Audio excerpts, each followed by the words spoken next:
Hello everyone, my self CA काजल डिरोलिया। उम्मीद करते सब बहुत बहुत अच्छे होंगे। हमारा आज का जो सेशन है वो है for DU MCOM entrance exam. अब अगर आप हमारे चैनल से पहले से जुड़े हो तो आपको पता होगा कि हमने 2016 MCOM एंट्रेंस पेपर पे ऑलरेडी डिस्कशन कर लिया था, जहां हमने क्वेश्चन नंबर 1 to 60 डिस्कस कर लिया था। एंड आज के सेशन में हमें क्वेश्चन नंबर 61 to 130 डिस्कस करना है। जब हमने 2016 का क्वेश्चन पेपर डिस्कस किया था तब भी हमने बताया था कि अब जो हमारे पास पेपर पैटर्न है DU का, उसमें ओवरऑल 100 MCQs ही कवर करता है। अब क्योंकि ये 2016 का पेपर है, बेसिकली 2017 के पहले का जो पैटर्न था वो ये था कि 130 to 200 क्वेश्चंस एग्जाम में कवर करते थे। तो जितने भी क्वेश्चंस कवर किए गए हैं पेपर में, हम डिस्कशन तो सब पे कर ले रहे हैं, बट इतना याद रखना कि एग्जाम में कितने क्वेश्चंस आने वाले हैं, सिर्फ 100 MCQs। तो होपफुली पॉइंट क्लियर होगा। चलो फिर बिना टाइम वेस्ट किए अपना सेशन स्टार्ट करते हैं। एंड आज के सेशन में हम लोग 2016 का ये क्वेश्चन पेपर कंप्लीटली डिस्कस करेंगे। देखो, जो हमारे पास पहला क्वेश्चन है वो है the intentional relinquishment of a claim और प्रिविलेज इज। अब देखो, जब आप इंटेंशनली मतलब सोच समझ करके अपनी मर्जी से अपनी किसी भी क्लेम को या किसी भी प्रिविलेज को, दैट इज हम कह सकते हैं किसी भी राइट को या किसी भी क्लेम को अपनी मर्जी से रिलिंक्विश करते हैं। What is relinquish? रिलिंक्विश का मतलब होता है गिव अप करते हैं, मतलब छोड़ देना। अगर आप अपनी मर्जी से अपना कोई राइट छोड़ते हो तो उसको हम कहते हैं वेवर। क्लियर? वेवर का मतलब सिंपली क्या होता है, जहां मान लो दो पार्टी है A और B, A के पास कोई राइट है या क्लेम है और इसने अपनी मर्जी से उस राइट या क्लेम को वेव ऑफ कर दिया, दैट इज रिलिंक्विश कर दिया। एंड ये जो वेवर होता है ये किसी एग्जिस्टिंग या किसी फ्यूचर राइट का हो सकता है। जैसे कि एग्जांपल ले लो कि लेट्स से A और B के बीच में डील हुई थी, जहां A ने कुछ गुड्स सेल किए थे B को एंड B ने प्रॉमिस किया था कि मैं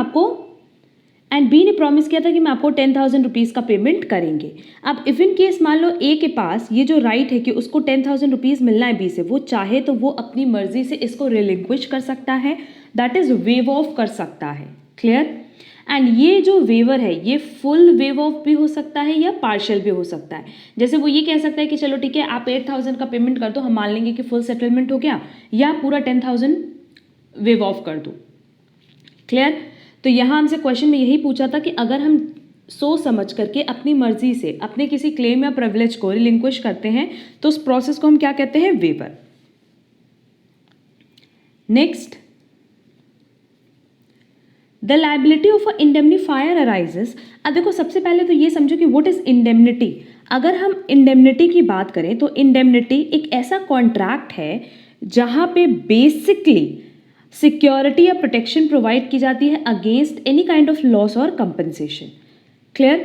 हमने कहा कि इंडेमनिटी एक ऐसा कॉन्ट्रैक्ट है जहां पे आप दूसरी पार्टी को सिक्योरिटी प्रोवाइड करते हो, किसके अगेंस्ट? Against a loss. और डिटेल में देखते हैं कि as per section 124 of the Indian contract act 1872, indemnity basically एक ऐसा कॉन्ट्रैक्ट है जहां लेट्स से मेरे पास दो पार्टी है A और B। A है हमारा प्रोमिजर और B है प्रोमिजी, बेसिकली जिसको हम लोग ऑफरर और ऑफरी भी बोलते हैं। A B को प्रॉमिस करेगा कि वो B को किसी भी तरह के लॉस से सेव करेगा, और ये लॉस जो B को होने वाला है ये A की वजह से भी हो सकता है या किसी थर्ड पार्टी की वजह से भी हो सकता है। क्लियर?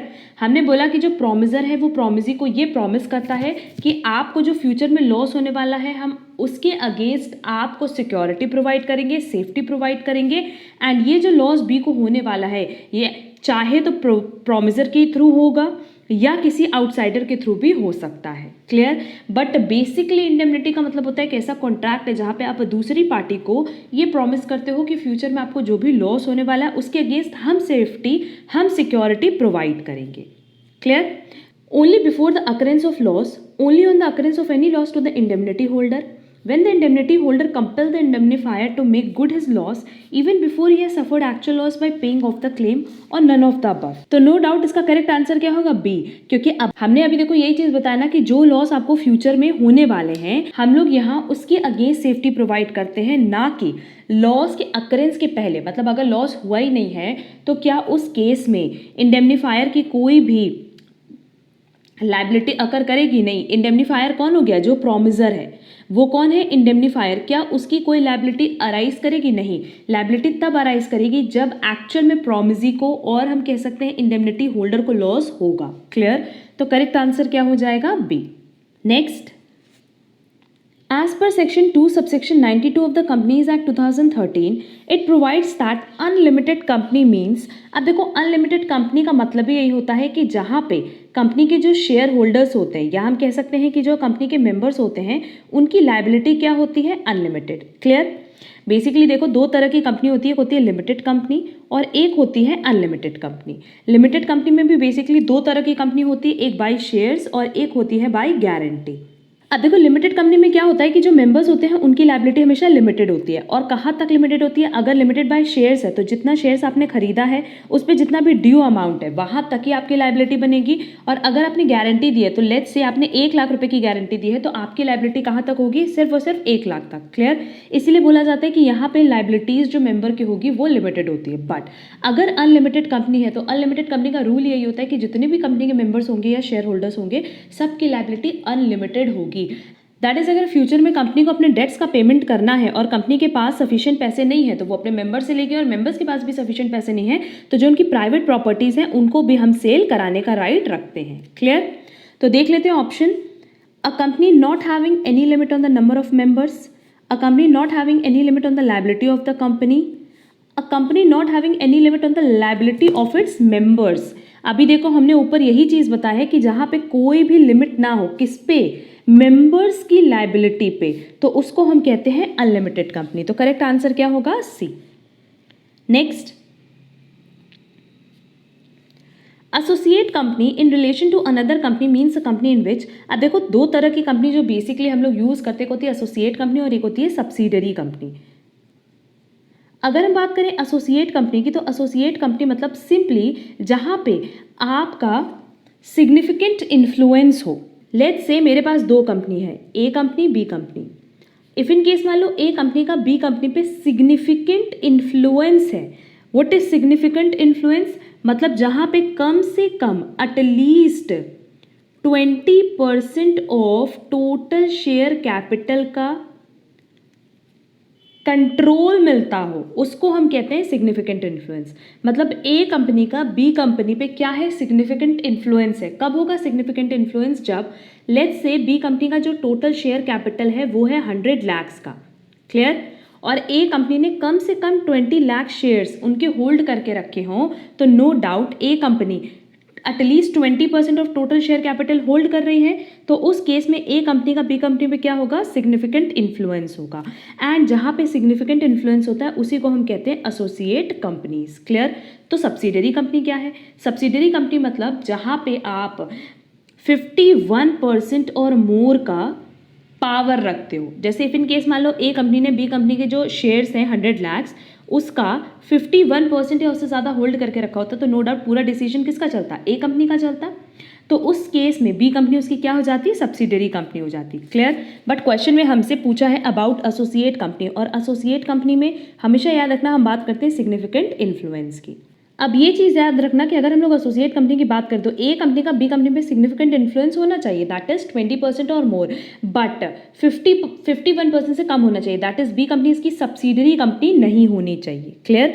इसका डेफिनेशन यही है एसोसिएट कंपनी का कि company in which that other company has a significant influence but which is not a subsidiary company of the company having such influence. Clear?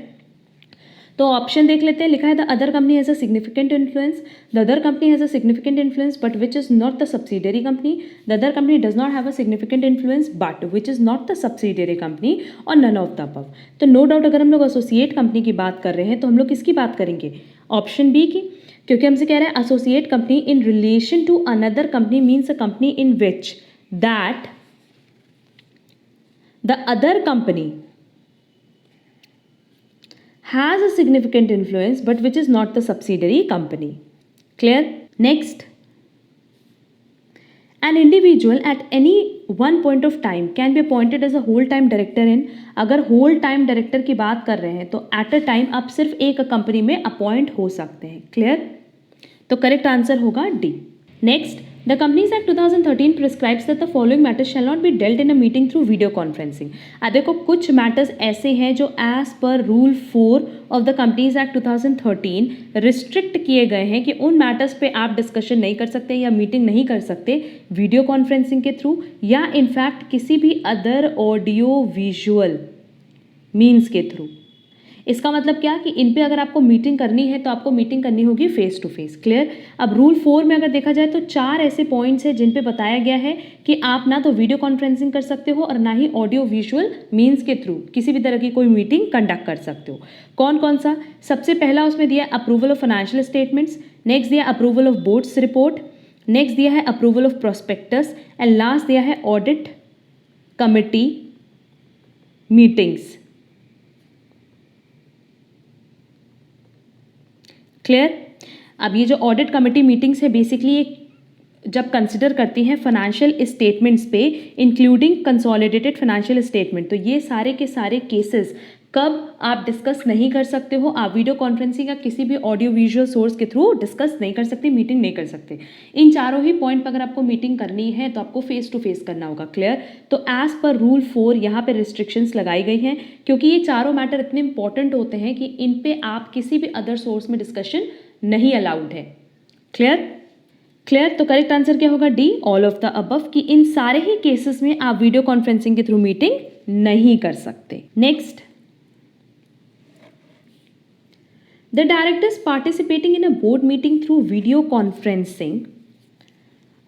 अब देखो बोर्ड मीटिंग तो अलाउड है, board meeting के लिए तो कहीं नहीं बोला है. तो अगर डायरेक्टर्स बोर्ड मीटिंग कर रहे हैं वीडियो कॉन्फ्रेंसिंग के थ्रू तो उस केस में shall constitute quorum, shall not constitute quorum, shall constitute with 3/4 members present, all of the above. No doubt इसका करेक्ट आंसर होगा ए, शैल कंस्टिट्यूट कोरम. अब आप पूछोगे कि मैम कोरम क्या होता है? वैसे मैक्सिमम स्टूडेंट्स को पता होगा कि कोरम मतलब होता है जहाँ पे हम बात करते हैं minimum number of qualified persons की जो कि अटेंड करते हैं in order to transact business at a duly convened board meeting. मतलब जब हमारी बोर्ड मीटिंग हो रही है तो उस पॉइंट ऑफ टाइम पे कुछ minimum number of qualified person को होना ज़रूरी है सो दैट वो बिजनेस को ट्रांजैक्ट कर सके. क्लियर? और अगर हमारा प्रॉपर कोरम नहीं प्रेजेंट है तो हम ये मानते हैं कि हमारी बोर्ड मीटिंग प्रॉपरली हेल्ड नहीं हुई है. क्लियर? अब देखो हम लोग बात करते हैं कि कितना कोरम होना चाहिए. तो देखो एज पर सेक्शन 174 ये चीज़ बताई गई है कि जब भी बोर्ड मीटिंग होगी तो बोर्ड मीटिंग के लिए कोरम कितना होना चाहिए. क्लियर?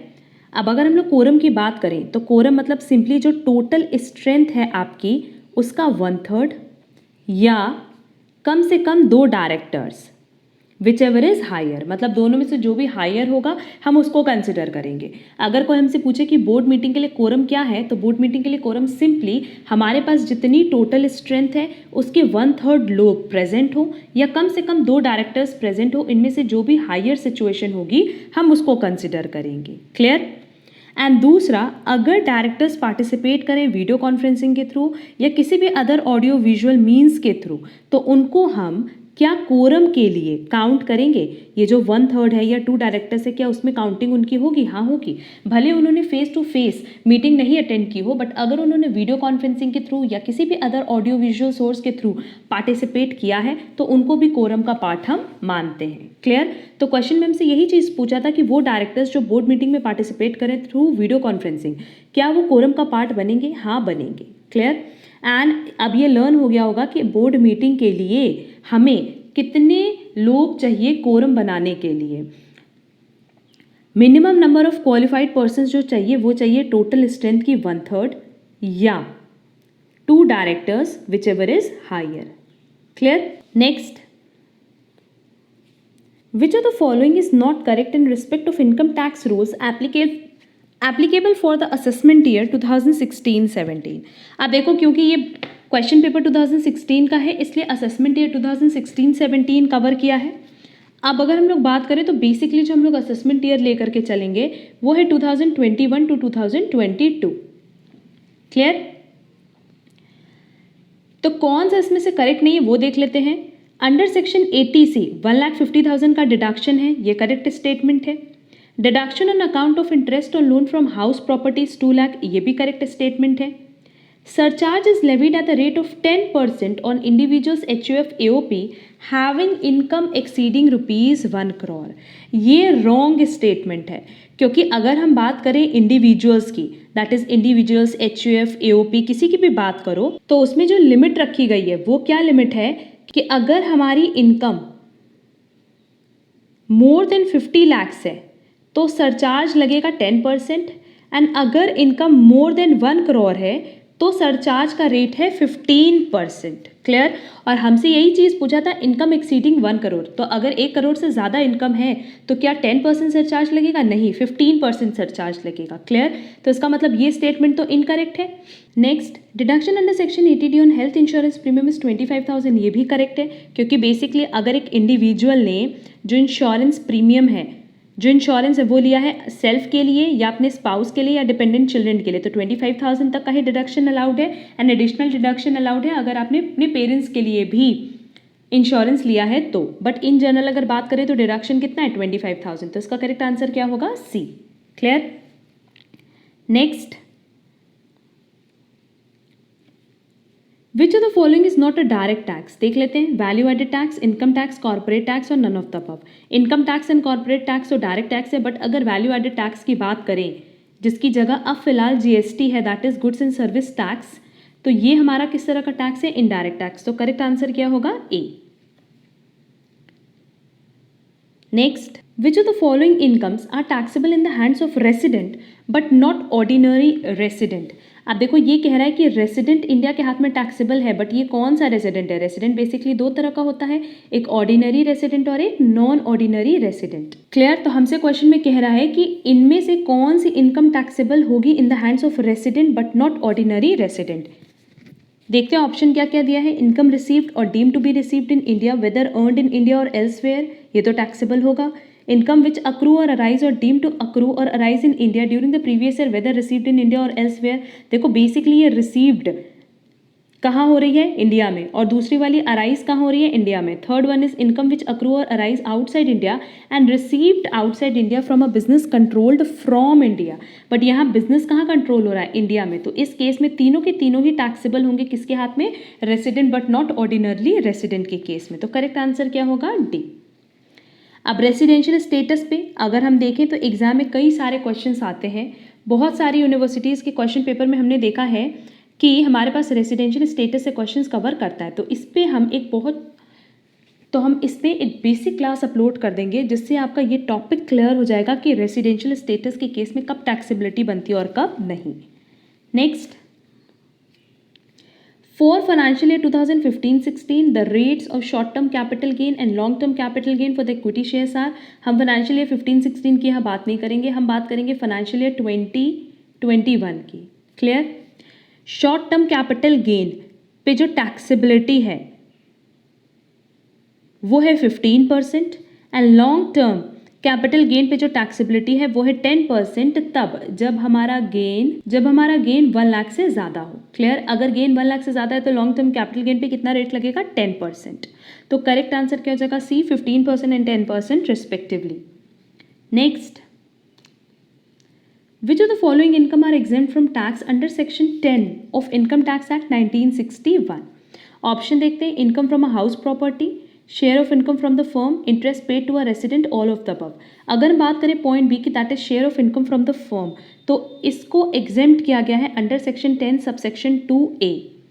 क्लियर? ये जो प्रॉफिट पार्टनर्स रिसीव करते हैं कहाँ से? फर्म की टोटल इनकम से, ये एग्जेम्प्ट होता है इन द हैंड्स ऑफ पार्टनर के हाथ में इसको एग्जेम्प्ट किया जाता है। तो बेसिकली इस पर टैक्स कौन पे करता है? फर्म पे करती है। क्लियर? तो करेक्ट आंसर होगा B. Next, if the quantity of a commodity demanded remains unchanged as its price changes, the coefficient of price elasticity of demand is simply देखो यहाँ पे कह रहा है कि जो हमारा डिमांड है वो कांस्टेंट है, प्राइस भले पहले इतना था फिर इंक्रीज होकर के इतना हो गया, भले डिक्रीज होकर इतना हो जाए, बट स्टिल जो हमारी डिमांड है वो चेंज नहीं होगी। अब अगर हम लोग बात करें सॉल्ट की, बटन की, मैच बॉक्स की, तो इन सारे केसेस में अगर आप देखोगे ना तो प्राइस बढ़े या घटे उससे कोई फर्क नहीं पड़ता, आपकी डिमांड कांस्टेंट होती है। अब जैसे इन केस मान लो आज सॉल्ट का पैकेट 100 रुपये का मिल रहा है, कल 1000 का भी मिलेगा तो कोई फर्क नहीं है, हम एक पैकेट यूज़ करते हैं तो हम एक ही पैकेट यूज़ करेंगे, और अगर 10 रुपये का भी मिलेगा तो भी हम एक ही पैकेट यूज़ करेंगे। ऐसा नहीं है कि हम लोग 2-3 पैकेट कंज्यूम करना स्टार्ट कर देंगे। क्लियर? तो ऐसे भी कुछ प्रोडक्ट्स होते हैं, ऐसे भी कुछ आइटम्स होते हैं जहाँ पे प्राइस बढ़े या घटे कोई फर्क नहीं पड़ता, आपकी डिमांड क्या रहेगी? अनचेंज्ड। क्लियर? और इस केस में क्या होता है? ED, that is elasticity of demand zero, कि आप प्राइस को कितना भी खींच लो आपकी डिमांड में कोई चेंज नहीं होने वाला। क्लियर? तो इसका करेक्ट आंसर क्या होगा? D, zero. Next, if the income elasticity of demand is greater than 1, the commodity is, यहाँ देखो पहली बात तो प्राइस इलास्टिसिटी की बात नहीं करा, किसकी बात करा है? इनकम इलास्टिसिटी की।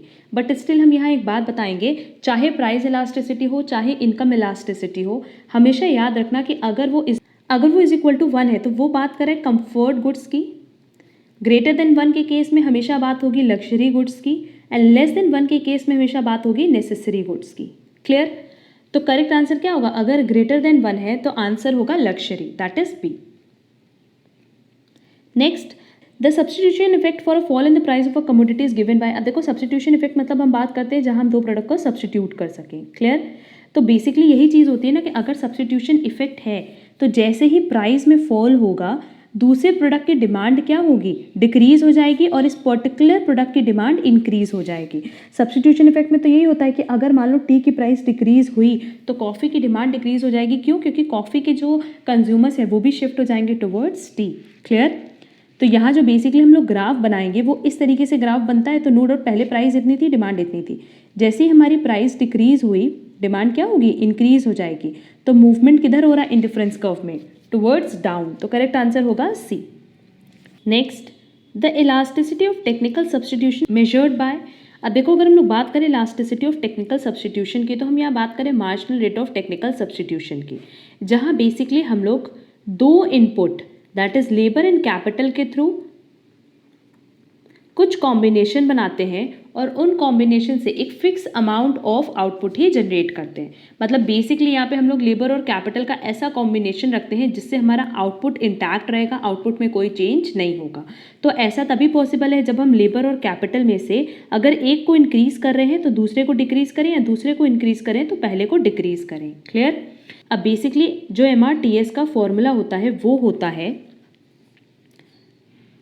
Change in capital divided by change in labour, और क्योंकि इसका रिलेशन नेगेटिव है इसलिए हम हमेशा याद रखेंगे कि हम माइनस साइन होगा। रीजन बीइंग, अगर आप एक इनपुट को इंक्रीज करोगे तो नो डाउट आपको दूसरे इनपुट को डिक्रीज करना होगा, ओनली बिकॉज कि हमें सेम लेवल ऑफ सेटिस्फैक्शन रखना होता है, और सेम लेवल ऑफ सेटिस्फैक्शन यहाँ पे किसको डिनोट करा है? सेम लेवल ऑफ आउटपुट को। क्लियर? तो अगर हम लोग बेसिकली बात करें marginal rate of technical substitution की तो ये एक ऐसा रेट शो करता है जिससे हम जहां हम एक इनपुट को सब्सटीट्यूट करते हैं दूसरे इनपुट से, और जो इनपुट है हमारे पास वो है labour and capital. Clear? And एक चीज़ का ध्यान रखेंगे कि इनके बीच में जो हम चेंज करें वो without changing the level of resulting output, मतलब जो हमारा आउटपुट है वो चेंज नहीं होना चाहिए, उसमें किसी भी तरह का कोई चेंज ना हो, that is level of satisfaction में कोई चेंज ना हो। क्लियर? अब अगर हम लोग बात करें marginal rate of technical substitution की इलास्टिसिटी का तो नो डाउट इसको हम फाइंड आउट कर सकते हैं with the help of slope of isoquant. अगर हमारे पास स्लोप दिया है आइसोक्वेंट का तो हम बहुत ही ईजिली फाइंड आउट कर सकते हैं marginal rate of technical substitution को। क्लियर? तो इसका करेक्ट आंसर क्या होगा? A, the slope of isoquant. Basically अगर हम लोग इस बात करें स्लोप ऑफ आइसोक्वेंट की तो ये इंडिकेट करता है marginal rate of technical substitution को, दैट इज एक ऐसा रेट जिससे हम इनपुट को तो सब्सटीट्यूट करते हैं, दैट इज लेबर को एज वेल एज कैपिटल को, बट वहाँ पे जो हमारा रिजल्टिंग लेवल ऑफ आउटपुट है वो चेंज नहीं होता।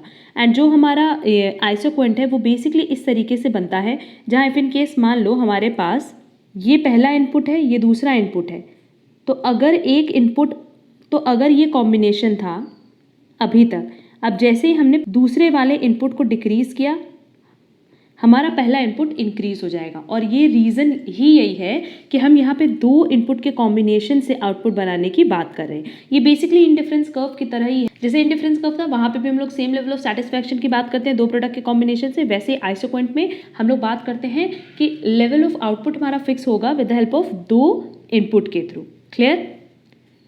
तो इसका करेक्ट आंसर क्या हो जाएगा? A, the slope of isoquant. कि स्लोप ऑफ आइसोक्वेंट अगर दिया है तो बहुत ही ईजिली हम फाइंड आउट कर सकते हैं elasticity of technical substitution.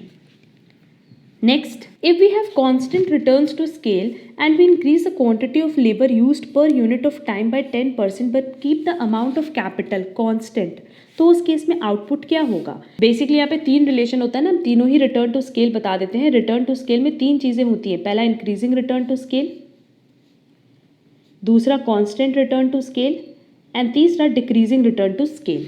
Basically return to scale में हम किसको कंपेयर करते हैं? इनपुट को और आउटपुट को। इनपुट को कंपेयर करते हैं विद आउटपुट। तो अगर इंक्रीजिंग रिटर्न टू स्केल है और इसमें आपने अपने इनपुट को 100% से बढ़ाया है तो उस केस में आपका आउटपुट 120% से इंक्रीज होगा। क्लियर? डिक्रीजिंग में क्या होता है कि अगर आपने अपने इनपुट को 100% से बढ़ाया तो आउटपुट इंक्रीज होगा बट ओनली 80% से। एंड कांस्टेंट में बेसिकली क्या होता है कि अगर आप अपने इनपुट को 100% से बढ़ा रहे हो तो आउटपुट भी बढ़ेगा कितने से? 100% से। क्लियर? यही सेम रिलेशन डिक्रीज के टाइम भी होता है क्योंकि रिटर्न टू स्केल मतलब सिंपली हम बात करते हैं इनपुट आउटपुट के। तो इतना याद रखना कि अगर आप इनपुट को इंक्रीज करोगे तो नो डाउट आपका आउटपुट बढ़ेगा ज़रूर, बट जितना आपने इनपुट बढ़ाया है, लेट्स से इनपुट हमने इंक्रीज किया 100% और उससे हमारा आउटपुट इंक्रीज हो रहा है 120%, तो ये इंक्रीजिंग रिटर्न टू स्केल हो गया। अगर वो इंक्रीज हो रहा है 80% तो ये डिक्रीजिंग रिटर्न टू स्केल हो गया। क्यों? क्योंकि हमने इनपुट 100% से बढ़ाया और आउटपुट कितना बढ़ा? उससे कम। एंड अगर हमारा आउटपुट भी 100% से बढ़ा तो ये कांस्टेंट रिटर्न टू स्केल है कि जितना चेंज हमारा इनपुट में हो रहा है उतना आउटपुट में भी हो रहा है। अब देखो एक चीज़ का यहाँ पे ध्यान रखेंगे कि जब हम बात करें रिटर्न टू स्केल की तो हमने तीनों रिलेशन बता दिया, बट रिटर्न टू स्केल में इतना याद रखना कि हम बात करें इनपुट और आउटपुट की, कि हमारा इनपुट इंक्रीज होने पर आउटपुट भी इंक्रीज होता है। बट इतना बस ये चीज़ है कि अगर 100% इंक्रीज हुआ इनपुट और 100% आउटपुट तो ये कांस्टेंट है। अगर इनपुट से ज़्यादा आउटपुट बढ़ रहा है तो ये इंक्रीजिंग है, इनपुट से कम बढ़ रहा है आउटपुट तो ये डिक्रीजिंग है। बट जब हम यहाँ पे इनपुट की बात करते हैं तो लेबर एंड कैपिटल की बात कर रहे हैं एंड हमें दोनों को इंक्रीज करना है। किसी एक इनपुट को इंक्रीज करने की बात नहीं हो रही है, बात किसकी हो रही है कि अगर दोनों इनपुट इंक्रीज हो रहा है एट अ टाइम तो उस केस में ये तीन रिलेशन बनाए, इंक्रीजिंग, डिक्रीजिंग एंड कांस्टेंट। और हमसे क्वेश्चन में कह रहा है कि if we have constant return to scale and we increase the quantity of labour used per unit of time by 10%, but जो हमारा कैपिटल है वो कांस्टेंट है। यहाँ देखो लेबर एंड कैपिटल ये दोनों क्या है? इनपुट है। अब इन दोनों इनपुट को साथ में बढ़ाते तब हमारा आउटपुट उतने परसेंट से बढ़ता। मतलब अगर इनपुट 10% से बढ़ रहा है तो आउटपुट भी कितने परसेंट से बढ़ता? 10% से। कब? जब हमारा कांस्टेंट रिटर्न टू स्केल होता तो। बट इनपुट में हमने सिर्फ क्या बढ़ाया? लेबर बढ़ाया, कैपिटल नहीं बढ़ाया। इसका मतलब हमारा आउटपुट इंक्रीज तो होगा बट 10% से कम इंक्रीज होगा। क्लियर? और ऐसा क्यों? सिर्फ इसलिए क्योंकि कैपिटल नहीं बढ़ रहा है बेटा, सिर्फ लेबर बढ़ रहा है।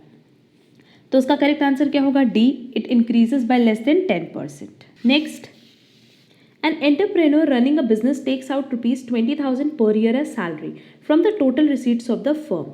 The implicit cost of this entrepreneur is, अब देखो इम्प्लिसिट कॉस्ट की बात करें तो बेसिकली हम लोग बात करते हैं उस कॉस्ट की जो हम लोग अपने बुक्स ऑफ अकाउंट्स में शो नहीं करते। Clear? And basically implicit cost he opportunity cost होता है और अपॉर्चुनिटी कॉस्ट का मतलब क्या होता है? नेक्स्ट बेस्ट ऑल्टरनेटिव अवेलेबल, कि हमारे पास नेक्स्ट क्या ऑल्टरनेटिव अवेलेबल है। जैसे अगर मान लो एंटरप्रेन्योर है, वो अपने बिजनेस से कितना अर्न कर रहा है? 20,000 सैलरी वो विड्रॉ कर रहा है। हो सकता है कि वो अपना बिजनेस रन ना करता बल्कि कहीं जॉब कर रहा होता और जॉब से उसको 15,000 की इनकम जनरेट होती। तो उसने इस 20,000 के लिए, उसने इस 20,000 को अर्न करने के लिए क्या छोड़ा? इस 15,000 की जॉब को। और इसी 15,000 को हम क्या कहते हैं? इम्प्लिसिट कॉस्ट और opportunity cost. Clear? Basically opportunity cost का मतलब क्या होता है? What a firm must give up in order to use factor of production which it already owns and thus does not rent them. मतलब कि उन्होंने जो भी फैक्टर्स ऑफ प्रोडक्शन ओन किए हैं उनसे वो कितना अर्न कर रहे हैं, जबकि वो उनको रेंट पे दे के भी अर्न कर सकते थे। सेम हमने यही चीज़ बोला कि फिर केस मान लो हम कहीं पे अपना जॉब हम कहीं पे अपना बिजनेस स्टार्ट करते हैं तो हम अपने बिजनेस के लिए काम कर रहे हैं, बट साथ ही साथ अगर हम बिजनेस के लिए काम नहीं कर रहे होते तो हम खुद भी तो फैक्टर प्रोडक्शन है, फैक्टर प्रोडक्शन में एंटरप्रेन्योर भी आता है, तो एंटरप्रेन्योर कहीं जॉब भी कर सकता था, मतलब बेसिकली वो अपना बिजनेस ना करके जॉब कर सकता था, और उस जॉब से जो उसकी अर्निंग होती है उसको ही हम क्या कहते हैं, अपॉर्चुनिटी कॉस्ट। क्लियर? तो यहाँ देखो हमारे पास क्वेश्चन में कोई अपॉर्चुनिटी कॉस्ट, कोई कंपैरिजन तो दिया नहीं है, सिर्फ इतना कह रहा है कि अगर हम अपने बिजनेस, सिर्फ इतना कह रहा है कि हम बिजनेस रन कर रहे हैं और बिजनेस से कितना अर्न करें, 20,000 पर ईयर है सैलरी। कहीं पे भी ये चीज़ नहीं लिखा है कि हमारे पास नेक्स्ट बेस्ट ऑल्टरनेटिव क्या अवेलेबल है। क्लियर? एंड अगर हम बात करें इम्प्लिसिट कॉस्ट ऑफ एंटरप्रेन्योर की, तो बेसिकली ये डिपेंड करता है कि आप कितना ज़्यादा, how much labour and other factors आप कितना इन्वॉल्व कर सकते हो that person owns and uses in the enterprise could earn collectively in their best next alternative available. मतलब हमने क्या चीज़ बोला कि अगर हमें इम्प्लिसिट कॉस्ट निकालना है एंटरप्रेन्योर का, तो ये तभी निकल सकता है जब हमें ये पता हो कि कितना लेबर और कितना फैक्टर्स जो हम अपने बिजनेस में लगा रहे हैं वो अगर हम कहीं और लगाते तो हम कितना अर्न कर सकते थे। That is next best alternative हमारे पास अवेलेबल होना चाहिए, बट क्या हमारे पास नेक्स्ट बेस्ट ऑल्टरनेटिव अवेलेबल है? नहीं। कहीं पर भी ये चीज़ नहीं बताया कि हम अगर कहीं और जॉब कर रहे होते तो हमें कितना मिल रहा होता। तो इसका आंसर क्या हो सकता है? Any of the above possible. 20,000 भी हो सकता है, मोर देन 20,000 भी हो सकता है, लेस देन 20,000 भी हो सकता है। ये डिपेंड करता है, हो सकता है कि हमें एक जॉब ऑफर हुई होती एग्जैक्ट 20,000 की या 40,000 की या 10,000 की, तो ये जो हमें जॉब मिलती जहाँ पे हम अपना लेबर, जहाँ पे हम अपना बेस्ट प्रोवाइड कर पाते, उसी को तो एंटरप्रेन्योर का इम्प्लिसिट कॉस्ट कहते हैं ना। क्लियर? एंटरप्रेन्योर का अगर इम्प्लिसिट कॉस्ट कैलकुलेट करना है तो सिर्फ इतना याद रखना कि एंटरप्रेन्योर मतलब क्या हो गया? बिजनेस का ओनर। तो जो बिजनेस का ओनर है वो अपने बिजनेस के लिए भी तो काम कर रहा है रात दिन। अगर वो अपने बिजनेस के लिए काम नहीं करता तो नो डाउट वो कहीं पे जॉब कर रहा होता, और उस जॉब से उसको जो पैसा मिल रहा होता वही उसके लिए क्या हो जाती? Implicit cost. क्लियर? तो इसका करेक्ट आंसर क्या होगा? D. Next, the output elasticity of labour measure. अगर आउटपुट इलास्टिसिटी की बात करें तो सिंपली ये हो जाएगा percentage change in quantity divided by percentage change in labour. That is, इसका करेक्ट आंसर होगा B. Next, the best or equilibrium level of output for a perfectly competitive firm is given by the point where. Basically यहाँ पे ये चीज़ याद रखना कि अगर हम लोग इक्विलिब्रियम लेवल ऑफ आउटपुट की बात कर रहे हैं तो दो ही कंडीशन होती है, MR is equal to MC and when MC curve cuts MR curve from below, that is MC curve क्या होगा? राइज होगा। और यही इक्विलिब्रियम सिचुएशन है हर एक मार्केट में, चाहे परफेक्ट कॉम्पिटिटिव मार्केट हो, चाहे परफेक्टली कॉम्पिटिटिव मार्केट हो, चाहे मोनोपोली हो, चाहे मोनोपोलिस्टिक हो। तो करेक्ट आंसर क्या हो जाएगा? D. Next, the short run supply curve of the perfectly competitive firm is given by. अब देखो यहाँ पे किसकी बात कर रहे हैं? शॉर्ट रन सप्लाई कर्व की। ऑप्शन देखते हैं, the rising portion of its marginal cost curve over and above the shutdown point, the rising portion of its MC curve over and above the break-even point, the rising portion of its MC curve over and above the AC curve, और the rising portion of its MC curve। अब question में हमसे कह रहा है कि जो short run supply curve है वो परफेक्टली कॉम्पिटिटिव फर्म में कहाँ दिया होगा? सिंपली जब हमारा जो राइजिंग पोर्शन है MC कर्व का वो किसके ओवर एंड अबव हो? शटडाउन पॉइंट के। तो करेक्ट आंसर क्या हो जाएगा? ए। एंड अगर हम बात करें शटडाउन पॉइंट की, तो हमने पहले भी बताया कि हम यहाँ किसकी बात करते हैं? एवरेज वेरिएबल कॉस्ट की, कि एटलीस्ट आपको एवरेज वेरिएबल कॉस्ट की रिकवरी करनी होगी। क्लियर? तो इसका जो ग्राफ बनता है वो भी हम बना करके बता देते हैं। लेट्स से ये हमारे पास कर्व है, ये प्राइस दिया हुआ है, ये आउटपुट है। क्लियर? ये हमारा हो जाएगा AR is equal to MR, that is जो डिमांड कर्व है। इस तरीके से हमारा MC कर्व बनेगा। ये हमारा एवरेज वेरिएबल कॉस्ट है और ये है एवरेज कॉस्ट। क्लियर? तो देखो बेसिकली हमें इतना तो अर्न करना होगा शॉर्ट रन सप्लाई कर्व में, that is short run supply curve क्या है? ये वाला जो पोर्शन है कि इससे नीचे हमारा सप्लाई कर्व नहीं जा सकता। क्लियर? इसीलिए हमने बोला कि जो राइजिंग पोर्शन है वो किसके ओवर एंड अबव होना चाहिए? शटडाउन पॉइंट के। और शटडाउन पॉइंट बेसिकली क्या होता है? Average variable cost.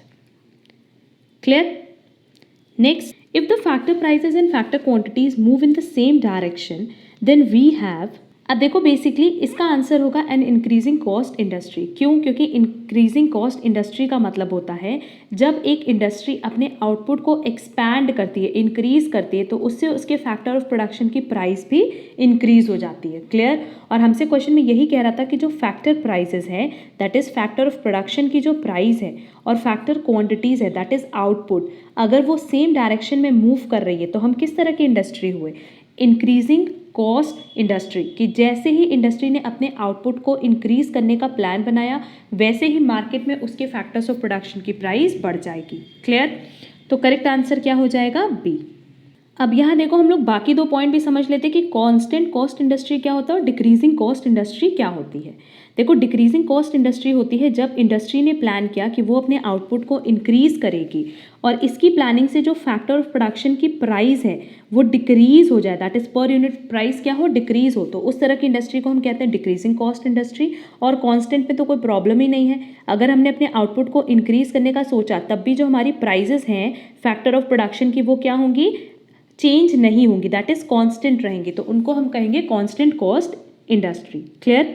बस इतना याद रखना कि फैक्टर ऑफ प्रोडक्शन की प्राइस को जब हम कंपेयर करते हैं किससे? आउटपुट से, मतलब आउटपुट में चेंज होने से अगर हमारी फैक्टर ऑफ प्रोडक्शन की प्राइस चेंज होती है तो उसी को हम कहते हैं कॉस्ट इंडस्ट्री। क्लियर? अगर आउटपुट इंक्रीज करने से फैक्टर ऑफ प्रोडक्शन की प्राइस भी इंक्रीज हुई तो ये होगा इंक्रीजिंग कॉस्ट इंडस्ट्री। अगर आउटपुट इंक्रीज होने से फैक्टर ऑफ प्राइस की पर यूनिट प्राइस डिक्रीज हो गई तो उसको हम कहते हैं डिक्रीजिंग कॉस्ट इंडस्ट्री। एंड अगर आउटपुट इंक्रीज करने से हमारे फैक्टर ऑफ प्राइस में कोई चेंज नहीं आया तो उसको हम कहते हैं कांस्टेंट कॉस्ट इंडस्ट्री। एंड क्योंकि क्वेश्चन में कह रहा था कि दोनों सेम डायरेक्शन में मूव कर रहे हैं तो करेक्ट आंसर क्या हो जाएगा? B. Clear? Next, at the best or optimum level of output for the pure monopolist. अगर प्योर मोनोपोलिस्ट की बात करें तो इसका करेक्ट आंसर होगा MR is equal to MC, that is correct answer होगा A. Next, if the monopolist incurs losses in the short run then in the long run, अब देखो शॉर्ट रन और लॉन्ग रन का कोई comparison नहीं होता। Short run में अगर आपको प्रॉफिट हो रहा है, लॉस हो रहा है या फिर अब नॉर्मल प्रॉफिट हो रहा है तो उसका रिलेशन आप लॉन्ग रन से नहीं निकाल सकते। क्लियर? तो लॉन्ग रन में कह रहा है कि the monopolist will go out of business, the monopolist will stay in business, the monopolist will break even, any of the possible is available. इनमें से कोई भी सिचुएशन अराइज कर सकती है, आप शॉर्ट रन के बेसिस पे लॉन्ग रन में क्या होने वाला है उसको कैलकुलेट नहीं कर सकते। Next, in both the Chamberlin and kink demand curve models the oligopolist recognize the interdependence, do not collude, tend to keep prices constant, all of the above. Correct answer क्या होगा? All of the above. क्योंकि देखो king demand curve तो हमने बताया था कि king demand curve में बेसिकली क्या होता है, या उसके भी पहले आप देखो ओलिगोपोलिस्ट में बेसिकली यही होता है कि जहाँ पे फ्यू सेलर्स होते हैं और वहाँ पे ना कभी भी कंपटीशन इस चीज़ का नहीं होता है कि आप कितनी प्राइस रखोगे या हम कितनी प्राइस रखेंगे। बेसिकली वहाँ पे प्राइस का कोई कंपटीशन होता ही नहीं है, वहाँ होता है मार्केट का कंपटीशन। क्लियर? तो आपको अपनी प्राइस कांस्टेंट रखनी होगी, अदरवाइज अगर आपने प्राइस इंक्रीज की तो आप मार्केट के बाहर चले जाओगे। और ये तीनों ही चीज़ आप कहाँ फाइंड आउट करते हो? इन दोनों ही मॉडल में। तो करेक्ट आंसर होगा all of the above. Next, the period of business cycle in which real GDP is increasing is called expansion। अब देखो बिजनेस साइकिल की अगर बात करें तो एक क्लास हमने बिजनेस साइकिल पे अपलोड की हुई है जो बेसिकली CA फाउंडेशन से रिलेटेड थी, बट वहाँ पे ना हमने बिजनेस साइकिल का सारा बेसिक कॉन्सेप्ट्स क्लियर किया है एंड बहुत सारे MCQs भी कराए हैं। तो वो एक टॉपिक हर एक यूनिवर्सिटी के लिए बहुत रेलेवेंट है क्योंकि बिजनेस साइकिल से क्वेश्चन एग्जाम में कवर करता ही करता है। तो उसकी लिंक आपको डिस्क्रिप्शन बॉक्स में मिल जाएगी, वो क्लास अब ज़रूर से कवर कर लेना।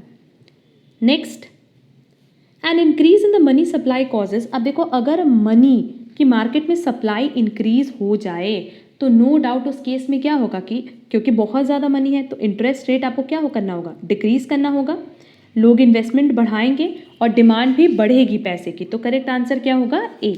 Next, CRR that is cash reserve ratio. Basically cash reserve ratio क्या है? जो कमर्शियल बैंक रखती है किसके साथ? सेंट्रल बैंक के साथ। It is a kind of deposit. तो इसका करेक्ट आंसर होगा A, ratio of deposits commercial banks has to keep with central bank. Next, the difference between export and import of goods is called.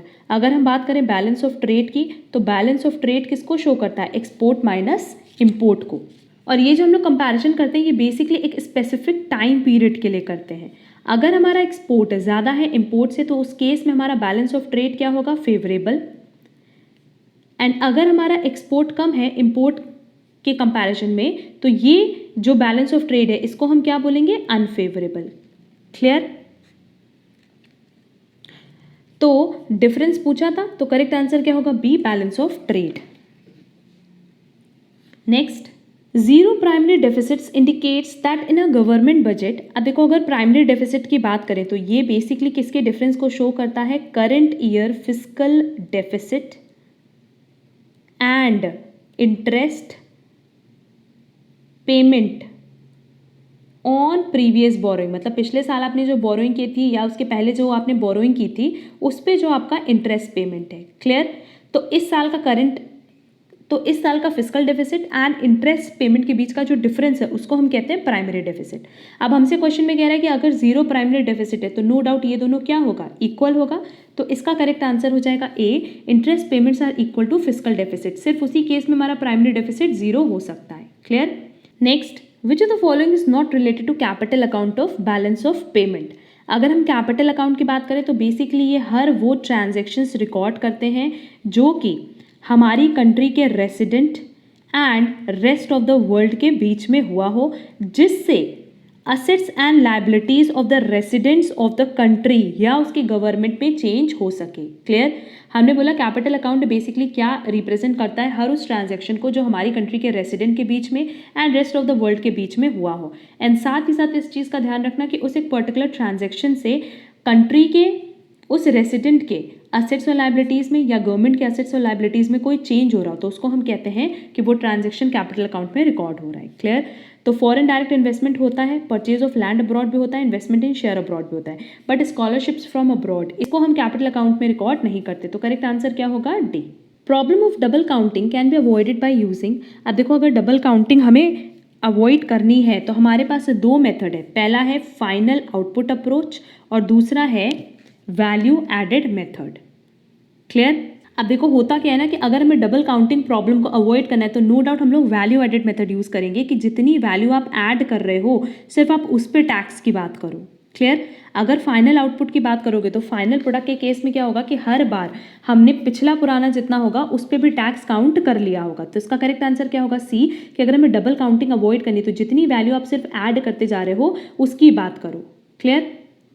Next, a decrease in the interest rate will increase the level of investment since अगर मान लो interest rate हमारा decrease हुआ है तो no doubt हमारा investment बढ़ेगा। क्यों? क्योंकि जो हमारी कॉस्ट ऑफ बोरोइंग है वो घट रही है और जब हमारी कॉस्ट ऑफ बोरोइंग डिक्रीज हुई तो हम ज़्यादा से ज़्यादा पैसा मार्केट से उधार लेकर के इन्वेस्ट करेंगे। तो करेक्ट आंसर क्या हो जाएगा, A. Next, the 3 approaches to measure economic activity are. Basically 3 approach है। पहला है प्रोडक्ट अप्रोच, दूसरा है इनकम अप्रोच और तीसरा है एक्सपेंडिचर अप्रोच। तो करेक्ट आंसर क्या हो जाएगा, B. Next, the Phillips curve describes the relationship between. अगर हम बात करें फिलिप्स कर्व की तो ये जो रिलेशन बताता है ये बताता है रिलेशनशिप इन्फ्लेशन के बीच में एंड अनएम्प्लॉयमेंट के बीच में। क्लियर? बेसिकली जो ओरिजिनल फिलिप्स कर्व है उसने रिलेशनशिप बताया था कि वेज ग्रोथ कितनी हो रही है, क्योंकि इन्फ्लेशन में तो यही होता है ना कि हर चीज़ की वैल्यू इंक्रीज होती है, एंड अनएम्प्लॉयमेंट कितना है। क्लियर? अब देखो अगर हम लोग इन्फ्लेशन और अनएम्प्लॉयमेंट के बीच में रिलेशनशिप देखें तो इन्फ्लेशन तब ज़्यादा होगा जब अनएम्प्लॉयमेंट कम होगी। नो डाउट जब कम से कम लोग अनएम्प्लॉयड होंगे, मतलब जब ज़्यादा से ज़्यादा लोग काम कर रहे होंगे तभी तो हमारा इन्फ्लेशन रेट ज़्यादा होगा। Clear? And vice versa, that is कि हमारा इन्फ्लेशन तब कम होगा जब अनएम्प्लॉयमेंट ज़्यादा होगी। जब ज़्यादा लोग खाली बैठे होंगे तो इन्फ्लेशन रेट क्या होगा, कम होगा। तो इसका करेक्ट आंसर होगा C. Next, depreciation in domestic currency leads. अगर हमारी करेंसी की वैल्यू डेप्रिशिएट कर रही है, इसका मतलब जैसे लेट्स से अगर पहले $1 की वैल्यू थी 70 रुपीज़, तो वैल्यू डेप्रिशिएट करना मतलब अब $1 की वैल्यू होगी 80 रुपीज़ की। पहले जो चीज़ हम 70 रुपीज़ में परचेज कर सकते थे अब वो चीज़ हम 80 रुपीज़ में परचेज कर पा रहे हैं, इसका मतलब हमारी करेंसी की वैल्यू क्या हुई है, कम हुई है। इसी को तो वैल्यू कम करना बोलते हैं ना, कि जो चीज़ पहले आप 70 रुपीज़ में खरीद सकते थे, अब वो आप कितने में खरीद पाओगे, 80 रुपीज़ में, मतलब आपको उसके लिए ज़्यादा पे करना पड़ेगा। क्लियर। तो इस केस में हम क्या करते हैं, अपने एक्सपोर्ट को इंक्रीज कर देते हैं और इम्पोर्ट को कम कर देते हैं। Clear. Next, which of these is a direct tax? No doubt इसका करेक्ट आंसर होगा income tax, that is C. Next, if money demand becomes less sensitive to interest rate changes, the LM curve will become steeper. That is इसका correct answer होगा C. Next, अब यहाँ से देखो question number 99 से ना कई सारे ऐसे क्वेश्चन हैं जो बेसिकली जर्नल नॉलेज पे या फिर कह सकते हैं करंट अफेयर्स पे बेस्ड है, तो ये क्वेश्चंस भी हम साथ ही साथ सॉल्व करवा दे रहे हैं। पहला क्वेश्चन है हमारा, which of the following telecom company has launched project leap that will provide transparent view of coverage of voice and high speed of broadband services? Correct answer होगा बी, एयरटेल। ये सारे क्वेश्चंस बेसिकली लर्न करने वाले हैं, तो ये आप साथ ही साथ लर्न कर लेना, बट एग्जाम में जो क्वेश्चंस आते हैं वो हमारे करंट अफेयर से रिलेटेड आते हैं। नेक्स्ट, क्वेश्चन नंबर 100 आप स्किप कर सकते हैं, क्योंकि बेसिकली देखो यहाँ पे 16-17 के बजट के बेस्ड पे क्वेश्चन पूछ रहा है, और अब जो हमारा क्वेश्चन आएगा एग्जाम में वो आएगा 21-22 के बजट पे, ना कि 16-17 के। Next, president Pranab Mukherjee has declared which of the following Indian state as the first digital state of the country? 2016 की बात है, करेक्ट आंसर होगा B, Kerala. Next, devaluation of currency will be more beneficial if, देखो अगर हमारी करेंसी की value decrease हुई, that is अभी हमने बोला ना कि जो चीज़ पहले हम $1 अगर हम पहले 70 रुपये में परचेज कर सकते थे, तो अब $1 हम कितने में परचेज कर पाएंगे, 80 रुपीज़ में। तो इस केस में अगर हमारी करेंसी की वैल्यू डिक्रीज हुई है तो ये तब ज़्यादा बेनिफिशियल होगा जब हमारी एक्सपोर्ट की वैल्यू कांस्टेंट रहे। क्लियर। अगर हमारी एक्सपोर्ट की वैल्यू में कोई भी चेंज नहीं हो रहा है तो उस केस में भले आपकी करेंसी की वैल्यू डिक्रीज हो जाए पर वो ज़्यादा बेनिफिशियल होगा। Next, the annual yield from which of the following union government taxes is the highest? Correct answer होगा एक्साइज ड्यूटीज। ये सब 2016 के अकॉर्डिंग हम बता रहे हैं। Next, in India inflation is measured by the, अगर इन्फ्लेशन की बात करें तो इसका मेजरमेंट होता है होलसेल प्राइस इंडेक्स नंबर के थ्रू। क्वेश्चन नंबर 105 कट कर देंगे, ये ऐसे ज़रूरी नहीं है एग्जाम पॉइंट ऑफ व्यू से। Next, question number 106, dash includes current account and capital account? No doubt इसका करेक्ट आंसर क्या होगा, balance of payment, that is D. Who was recently got appointed as partner and CEO of KPMG India? अब ये question 2016 का है, तो 2016 में basically जिनका अपॉइंटमेंट हुआ था वो थे Sameer Chadha, that is correct answer होगा ए। क्लियर। और अगर अब हम करंट ईयर की बात करें, जो हमारे नए मैनेजिंग पार्टनर हैं KPMG के, वो हैं अनिंद्या बासु। तो हमारे पास अब ऑप्शन में क्या दिया रहेगा, अनिंद्या बासु।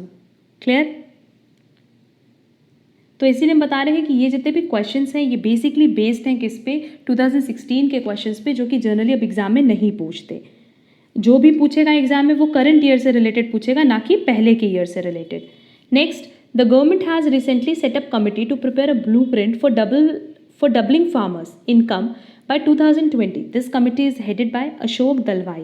देखो बेसिकली हमने पहले भी बताया था कि करंट अफेयर से नो डाउट क्वेश्चन पूछता है, और करंट अफेयर्स में भी बेसिकली जैसे यूनियन बजट हो गया या फिर जो भी रिसेंट अपडेट्स आए हैं उससे रिलेटेड पूछता है एग्जाम में, बट जर्नल नॉलेज से क्वेश्चंस एग्जाम में नहीं पूछते। तो ये सारे क्वेश्चन 2016 से रिलेटेड है, इसलिए यहाँ पे ये कवर किए गए हैं। Next, Maharashtra accounts dash for percentage of total sugar production in India? इसका करेक्ट आंसर है 32%, that is D. Next, question number 110 में बेसिकली डीप का फुल फॉर्म पूछ रहा है, एंड डीप का फुल फॉर्म है discovery of efficient electricity price, that is correct answer होगा C. Next, Satyanand Munjal was passed away in April 2016, was a co-founder of which business group? Hero Group. An indent house is one which, basically indent house कौन होता है, जो कि एक middle man की तरह काम करता है, मिडिल मैन की तरह सर्व करता है। तो करेक्ट आंसर होगा C, serves as middle man between importer and exporter of goods for getting orders. Next, a letter of credit that is LC is furnished by, ये फर्निश करता है importer. Basically letter of credit में क्या होता है कि दो party होती है, एक्सपोर्टर और इम्पोर्टर। अब एक्सपोर्टर जब इम्पोर्टर को गुड्स एक्सपोर्ट करेगा तो नो डाउट बदले में कुछ पैसे भी लेगा, क्लियर। तो अग्रीमेंट तो कर लेता है ये कॉन्ट्रैक्ट का, बट डायरेक्टली इनके बीच में पैसे की डीलिंग नहीं होती है। तो डीलिंग कैसे होती है, जो इम्पोर्टर होता है वो अपने कंट्री के एक इशूइंग बैंक को लेटर ऑफ क्रेडिट के लिए अप्लाई करता है, फिर ये जो बैंक है, जो इशूइंग बैंक है, वो लेटर ऑफ क्रेडिट देता है एडवाइसिंग बैंक को। अब एडवाइसिंग बैंक कौन है, जो एक्सपोर्टर की कंट्री में होगी, क्लियर। तो यहाँ लेटर ऑफ क्रेडिट इन्होंने फॉरवर्ड किया एंड जैसे ही ये उसको वेरीफाई कर देते हैं लेटर ऑफ क्रेडिट को कि हाँ इम्पोर्टर पेमेंट कर सकता है, कोई प्रॉब्लम नहीं है, तो वो एक्सपोर्टर को इन्फॉर्म कर देते हैं कि आप गुड्स को एक्सपोर्ट कर सकते हैं, हमने लेटर ऑफ क्रेडिट को वेरीफाई कर लिया है, क्लियर। उसके बाद एक्सपोर्टर क्या करता है, गुड्स शिप करता है और इस गुड्स का जो डॉक्यूमेंट होता है वो अपनी एडवाइसिंग बैंक को दे देता है, क्योंकि अल्टीमेटली पैसे कौन निकलवाएगा, advising bank. Then advising bank क्या करती है, इसी डॉक्यूमेंट को फॉरवर्ड कर देती है इशूइंग बैंक को और इशूइंग बैंक उसको वेरीफाई करके इम्पोर्टर्स को सेंड कर देती है, क्लियर। तो बेसिकली लेटर ऑफ क्रेडिट कौन फर्निश करता है, कौन देता है, कौन फर्निश करता है, इम्पोर्टर। तो करेक्ट आंसर होगा A. Next, the currency convertibility concept in its original form originated in Bretton Woods agreement. ये सब लर्न करने वाले क्वेश्चन है, तो साथ ही साथ लर्न कर लेना। अब क्वेश्चन नंबर 115 हम कट करा रहे हैं, क्योंकि अगेन यहाँ यूनियन बजट कौन सा कवर किया है, 15-16। हम बहुत जल्दी 21-22 के कुछ क्वेश्चंस जो यूनियन बजट से रिलेटेड हैं एंड आपके MCom entrance exam point of view से रिलेवेंट है, उस पर एक वीडियो ड्राफ्ट करेंगे, तो वो वीडियो आप देख लेना, आपके लिए वो वीडियो बहुत रेलेवेंट होगा। Next, non development expenditure involves. देखो, अगर हम लोग नॉन डेवलपमेंट एक्सपेंडिचर की बात करें तो ये वो खर्चे होते हैं जिससे आप किसी भी तरह के गुड्स का या सर्विसेज का नो डाउट प्रोडक्शन तो नहीं कर सकते, क्लियर। सिर्फ और सिर्फ बेसिकली ये जो नॉन डेवलपमेंट एक्सपेंडिचर है, इससे गवर्नमेंट अलग अलग सेक्शंस ऑफ सोसाइटी को सर्व करती है, क्लियर। तो इंटरेस्ट पेमेंट उसका पार्ट है, सब्सिडीज भी उसका पार्ट है, एज वेल एज डिफेंस भी उसका पार्ट है, बट इरिगेशन उसका पार्ट नहीं है। तो करेक्ट आंसर क्या होगा, D. Next, which of the following statement is are correct. देख लेते हैं। Internal control includes quality control, ये करेक्ट है। Internal control is compulsory for all forms of organisation, no. Internal control helps external auditor to design suitable audit programme for clients organisation, ये भी correct है, क्योंकि अगर इंटरनल कंट्रोल पहले से है तो उस केस में तो वो एक्सटर्नल ऑडिटर को हेल्प कर सकता है, बट अगर नहीं है तो कोई प्रॉब्लम नहीं है। और इंटरनल कंट्रोल हर एक ऑर्गेनाइजेशन में होना भी कंपल्सरी नहीं है। तो करेक्ट आंसर क्या हो जाएगा, D. Next, India has set up bilateral mechanism for sharing information for tracking movements of satellites with which of the following countries? Correct answer होगा A, United States. Next, which of the following agencies related to United Nations was in existence before the Second World War? इसका correct answer है ILO, that is international labour organisation. और ये सारे question देख लो आप, सब current affairs पे हैं या सब करंट अफेयर्स पे हैं जो कि मगअप करने वाले हैं। Next, the headquarters of world intellectual property organization that is वीपो इज लोकेटेड इन। इसका करेक्ट आंसर है B, Geneva. Next, again headquarter पूछ रहा है किसका, OPEC का, that is organization of petroleum exporting countries. इसका करेक्ट आंसर है C, Vienna, Austria. Next, earth day celebrated on 22nd of April every year. What was the 2016 theme for earth day? Again ये question 2016 से related है, current affair से related है, इसको आपको करने की ज़रूरत नहीं है, तो ये क्वेश्चन कट कर देना। Next, recently in April 2016 union government allocated 800 crore to clean up polluted lakes of dash city. इसका करेक्ट आंसर है D, Bengaluru. Next, union government has appointed dash as the chairman of rubber board. इसका correct answer है B, A, Ajit Kumar. और देखो, हम बता दे रहे कि सारे क्वेश्चंस आप बहुत ही इजीली स्किप कर सकते हो, क्योंकि बेसिकली ये सब 2016 के करंट अफेयर्स पे है। आपसे जो क्वेश्चन पूछेगा वो 2020-21 से रिलेटेड पूछेगा, ना कि 2016 से। बट होता क्या है कि अगर हम क्वेश्चन स्किप कर देते हैं तो बहुत सारे स्टूडेंट्स फिर आंसर पूछते हैं, तो हम साथ ही साथ यहाँ पे आंसर कवर करा दे रहे हैं। Next, in behavioural analysis cost are divided into no doubt fixed and variable cost. अब देखो कॉस्ट की एमसीक्यूज पे हमने ऑलरेडी क्लास अपलोड की है जहाँ पे ये सारे पॉइंट्स हमने डिस्कस किए हुए हैं, जिसकी लिंक आपको डिस्क्रिप्शन बॉक्स में मिल जाएगी। Next, sharing of a percentage of value added is done under, इसका करेक्ट आंसर है B, Rucker plan. Next, the scope of inventory control is, inventory control कैसे पॉसिबल है? Related to maintaining the correct level of inventory at all times, related to fixation of stock levels for various items, to locate the slow and non-moving items। Correct answer क्या होगा? All of the above, क्योंकि इन सब option से आप अपने inventory को control कर सकते हो। अब देखो ये सारे क्वेश्चन कॉस्टिंग से रिलेटेड हैं और कॉस्टिंग पे हमने ऑलरेडी एमसीक्यूज अपलोड किया हुआ है। Next, the following factor is an avoidable cause for labour turnover. अगर लेबर टर्नओवर के लिए हम बात करें अवॉइडेबल कॉज की, तो lower wages, resignation, retirement, workers moving nature, last 3 cases avoidable नहीं है। अगर इन लास्ट 3 केसेस में कोई भी चेंज होगा तो लेबर टर्नओवर होना ही होना है। लेबर टर्नओवर पे भी हमने प्रॉपर क्वेश्चन भी करवाया है, फॉर्मूला भी बताया, सब कुछ अपनी एमसीक्यू सेशन में बताया है। बट लोअर वेजेस एक ऐसा फैक्टर है जो कि अवॉइडेबल कॉज है किसमें? लेबर टर्नओवर में। मतलब अगर आप वेजेस को कम भी कर रहे हो तो उससे लेबर टर्नओवर चेंज नहीं होगा। Next, which of the following should not be considered in a make और बाय डिसीजन।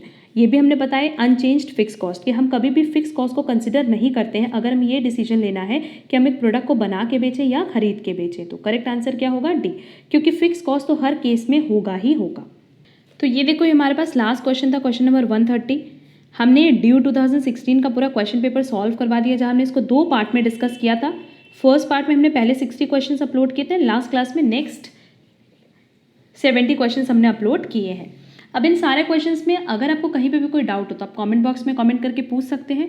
एंड 2016 का पूरा कंप्लीट पेपर हमने डिस्कस कर लिया, तो कुछ भी अगर प्रॉब्लम हो, कोई भी क्वेश्चन में डाउट हो, तो आप हमें व्हाट्सएप भी कर सकते हो। इनफैक्ट टेलीग्राम पे आप हमें डायरेक्टली मैसेज कर सकते हो या आप कमेंट बॉक्स में कमेंट करके पूछ सकते हो। इसके बाद अब हम 2010 टू 2015 के क्वेश्चन पेपर्स पे भी डिस्कस करेंगे, बट वहाँ पे भी सेम पैटर्न है, जहाँ पे नंबर ऑफ क्वेश्चंस 130 टू 200 दिए हैं एंड मैक्सिमम एंड बहुत सारे क्वेश्चंस करंट अफेयर्स पे दिए हैं। जनरली अब जो एग्जाम में 100 क्वेश्चंस आते हैं उसमें 3-4 करंट अफेयर्स से क्वेश्चन पूछते हैं, इतने ज़्यादा करंट अफेयर्स के क्वेश्चंस नहीं पूछते हैं एग्जाम में। क्लियर? एक और इम्पॉर्टेंट पॉइंट हम बता दें कि हमने ड्यू के लिए ऑलरेडी एक प्लेलिस्ट बना दी है, जहाँ हमने ड्यू से रिलेटेड जितने भी पेपर्स अपलोड किए हैं, जितने भी टॉपिक्स अपलोड किए हैं, एमसीक्यूज अपलोड किए हैं, सबको हमने उस प्लेलिस्ट में डाला हुआ है, सो दैट आप उस पर्टिकुलर प्लेलिस्ट के थ्रू सारे के सारे कॉन्सेप्ट्स अपने क्लियर कर सको। एंड एक और पॉइंट कि डीयू में जो मैथ्स से रिलेटेड क्वेश्चन आते हैं एंड स्टैट से रिलेटेड क्वेश्चन आते हैं, तो बहुत सारे स्टूडेंट्स को उसमें डाउट है। तो मैथ्स के लिए फ्रॉम 2010 टू 2020 हमने एक क्लास कवर की है, जहाँ हमने 2010 से लेकर के 2020 तक के जितने भी क्वेश्चंस रिलेटेड है मैथ्स से, उन सब को प्रॉपरली सॉल्व करवाया है डिटेल में। वो क्लास भी हम बहुत जल्दी अपलोड करेंगे। वो क्लास आपके लिए बहुत रेलेवेंट होने वाली है, क्योंकि बहुत सारे क्वेश्चंस ना एग्जाम में रिपीट करते हैं। और साथ ही साथ हमने स्टैट्स के लिए भी एक अलग क्लास बनाई है, जहाँ हमने सारे क्वेश्चन साथ में कवर किए हैं, क्योंकि मैथ्स और स्टैट्स बहुत important exam point of view से।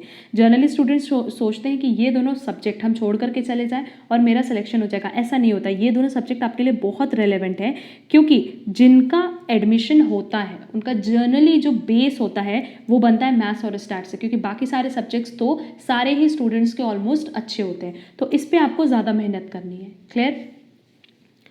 हमने स्टार्ट्स के लिए ऑलरेडी एक डिटेल सेशंस भी अपलोड करने स्टार्ट कर दिए हैं, बट वो हमारे इस चैनल पे नहीं, सेकंड चैनल पे है, एक्सेल एडुकेयर कॉम्पिटिटिव एग्जाम्स पे। उसके लिंक भी आपको डिस्क्रिप्शन बॉक्स में मिल जाएगी। वो चैनल आप सब्सक्राइब कर देना, सो दैट आपको सारे कॉन्सेप्ट्स की एंड एमसीक्यूज़ की क्लास की अपडेट टाइमली मिल पाए।